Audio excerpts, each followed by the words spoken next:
Thank you guys for coming. Thank you. Appreciate it.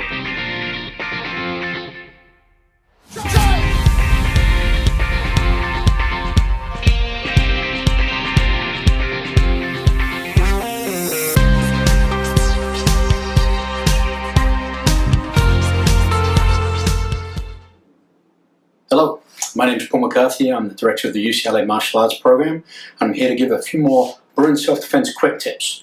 This is a special edition as we'll be using a movie, one of my favorite movies called World War Z, as a method to talk about concepts and skills and things like that that are applied to self-defense.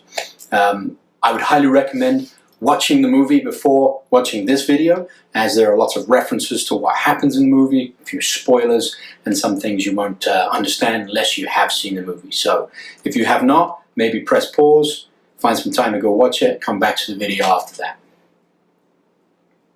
The first point I'd like to make is very, very acute, micro. It's in the moment, and we're talking about a resilience to stress. As you're watching the movie and they're sitting in the car in the traffic jam, a couple of things happen that could be very stressful on their own. You know, his wing mirror gets blown off, and then the truck plows through and obviously severely hurts or kills that policeman. And the ability to think under pressure, to perform under pressure is really, really important. That resilience to that stress response, which I'll talk about in a minute, is really important. And that's that first thing, is where he sees that truck and he says, right, that's my way out, and he follows the truck out so that he's not stuck in traffic. I just did an online webinar with Dr. Bilder from the Semel Institute, and he mentioned something called general adaptation syndrome. And it's a really important kind of concept to understand when it comes to stress like this, especially in the situation we're in currently right now with COVID-19. And the general adaptation syndrome is based upon there's an initial alarm, that stress response, that immediate dump of chemicals into your body. Then there's a resistance to that, a resistance to the stress. I'm going to fight through this, I'm going to work through it, and I'm going to be safe, I'm going to survive. And then at some point there's going to be exhaustion, whether that's through just too much of it, or whether the stress response disappears or the stressor itself disappears. And so thinking along those lines really helps when thinking more macro about this situation that we've been in for weeks, but also when things happen, understanding that there will be this cycle of your bodily functions, your physiological functions and response. And it's important to understand how to deal with that. So let's talk about the stress response. What happens in a stress situation? Well, basically your body will dump chemicals into your bloodstream, typically the stress chemicals, cortisol, adrenaline, norepinephrine, epinephrine, those kinds of things. And it dumps into, and it prepares your body for fight or flight, prepares for whatever is happening. Sometimes if those chemicals are too much, there's also the third F, which is freeze, which is not what we want to be in. We want to always be able to move. The way we adapt to that is dependent on how we experience our lives. If we have stress in our lives of that similar nature all the time, then we're going to be semi-resilient to it already. If we're not, it's going to be a shock. And to get over that shock, we have to do a couple of things. We have to bring that level down, bring the stress down. And typically the best way to do that is through tactical breathing or autogenic breathing.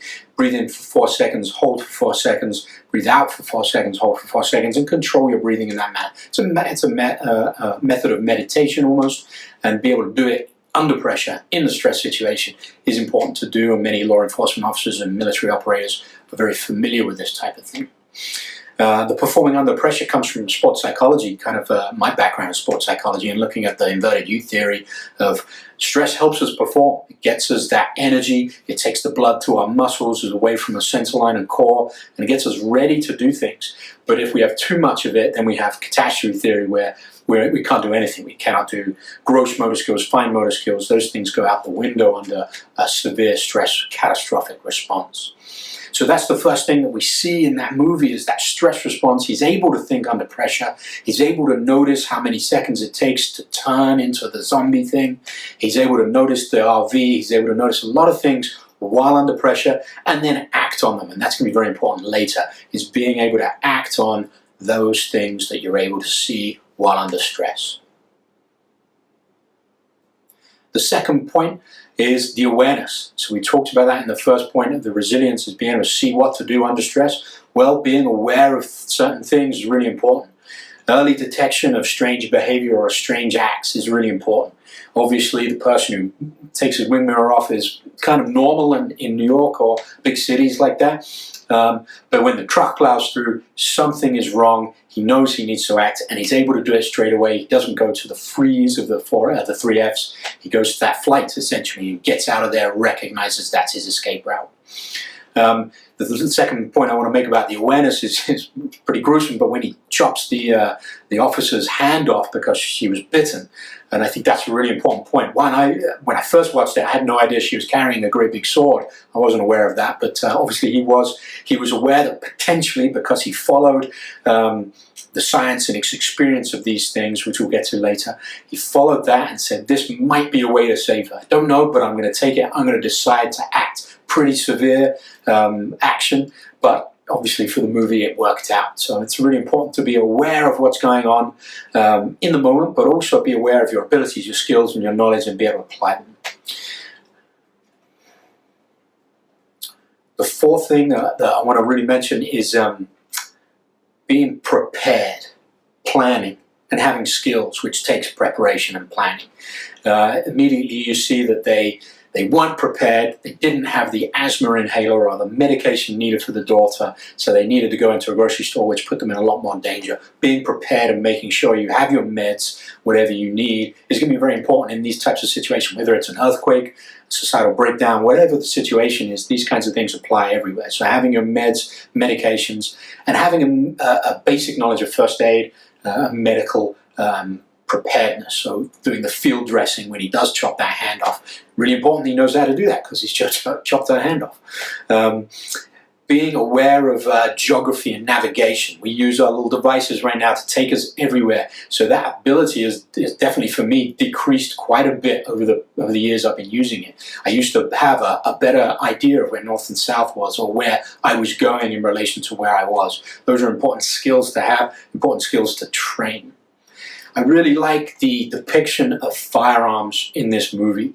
A lot of movies, and especially in these types of apocalypse movies, it seems that the main characters or whoever have an unlimited supply of guns, unlimited supply of bullets, and fairly awesome accuracy and ability to use those firearms.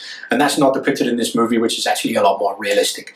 He has an old rifle that he finds in the RV, and that's the kind of main weapon that he uses. And he has a base understanding of using it, and I think that's very, very important for these kinds of situations. But he's obviously not a firearms expert or has lots of firearms around him. So I think that's an important thing to realize about firearms is the necessity or lack of necessity for them, but also the ability to use one is a highly important skill. And understanding your escape routes, and that becomes part of training. Wherever you go, whatever building you walk into, whatever public area you go into, understand where you're going to be able to escape if something happens, whether it be a building falls down, a bomb goes off, an active shooter, or hopefully not, zombies suddenly come running at you. But understanding what fatal funnels are, understanding how to navigate, understanding that most buildings, at least in America and California, have a little kind of emergency map as soon as you walk into any entry or exit, and being able to take a photo with my device is an easy way to have a map. You see that in the Bourne Identity as well. He takes that off the wall and uses that to navigate around the embassy. So those are basic preparation, planning, the skills that are important to have for any kind of situation, whether it's emergency or just working through everyday life. The fifth point I want to make is communication. There's a lot of communication that happens at many levels throughout the movie. First one is the dad's ability to calm his daughter down through that breathing technique because she's having an asthma attack, and that communication is really key. Obviously, the main character, Jerry, I think he's able to communicate with UN officials, with scientists, with military commanders and military operators, all along the same level, so that he can get that information that's really important. So that communication, emotional intelligence is very, very important. Digital communications, cell phones. Would cell phones work in these kinds of situations? How long would they work for? How long would those cell towers work for? Would they be overcome with too many calls? And obviously, turning your ringer off if you need it to be quiet. Obviously, if you've seen the movie, you know the scene I'm talking about. But if you're in an active shooter situation and you decide to hide or shelter in place, having your cell phone turned off so that no noise attracts anyone that might want to do you harm is very, very important. And then again, the talking to the kids is really important when they're about to leave the apartment. I think he says, be ninja quiet. So that type of communication about a really dangerous situation, ability to talk to kids so that they can understand, they can operate on their level, is a highly important skill to have. Last point before I get to the kind of theme of what I want to talk about is the listening to experts. And I think right now that's a really important thing to emphasize, is understanding what experts are. They've had decades of research, decades of school, understanding that their knowledge and their theories are probably better than ours that are not as expert in those types of topics.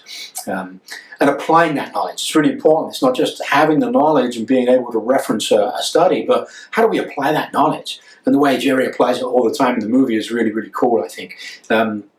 Obviously following the breadcrumbs and understanding that, nature's greatest strength or greatest weakness is its strength. They put it out there as their strength, and that's how he finds the cure, and that's the movie side of it. But understanding that putting pieces of knowledge together from various areas and applying it for the particular situation is very, very important. And I talked about the theme. The theme for me in this movie is a quote from the movie when he's in the apartment with the family, is that movement is life.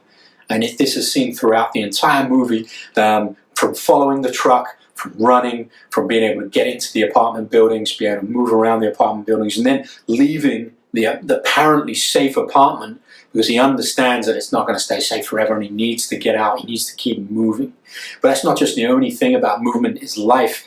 The fact that he went to, I think, South Korea first and then Israel, being able to follow those breadcrumbs, moving towards something that's going to help his family and himself overall, and then understanding the implications of Israel kind of being the first to understand it and the first to act. That action is movement, and being able to act in the situation, which we talked about earlier, is really, really important.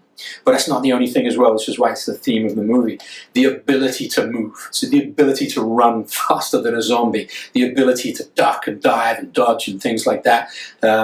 It means you have to prep your body. You go back to the skills and the preparation and planning. You have to be strong. You have to have conditioning. You have to have cardiorespiratory endurance, muscular strength, flexibility. When he has to duck down and go underneath where the zombies are looking. That's an important skill to have. And if you can't do it, then what would you do in that situation?